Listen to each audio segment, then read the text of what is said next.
Welcome to Fed Snacks, serving up bite-sized insights from former feds.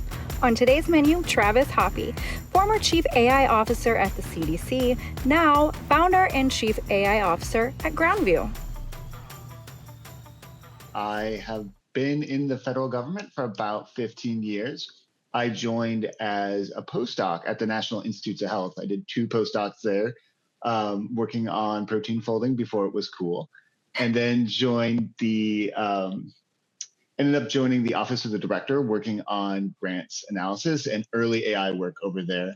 After that, I had a short break and then joined the CDC as the data science lead for the National Center for Health Statistics, and then went to the White House for the Office of Science and Technology Policy, OSTP, where I was the Assistant Director of AI Research and Development, and then ultimately became CDC's first Chief AI Officer. That is an impressive resume. What made you decide to leave the federal government, and what has that transition been like? So for as long as I can remember in my professional career, I have been in public service. I've been at the NIH, I've been at the White House, I've been at CDC, and I always ask myself, am I doing good for the public? Am I doing the best job that I can? And then I realized recently that all the good that we have done at CDC, I feel like it was time for me to move on and work in the private sector.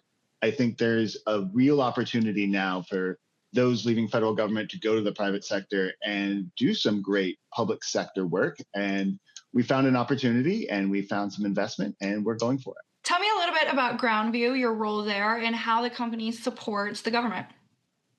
So GroundVue is a tool that is aimed to help out federal government, state governments, county governments, and city governments. We're actually starting at the bottom up. We're working with city and county governments.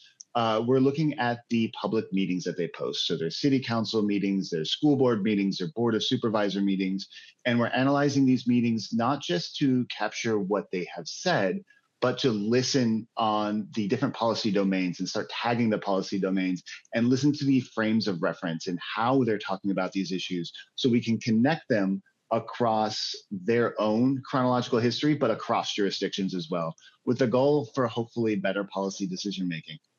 What is your advice to current federal employees that might be looking to make that same transition from the public sector to private?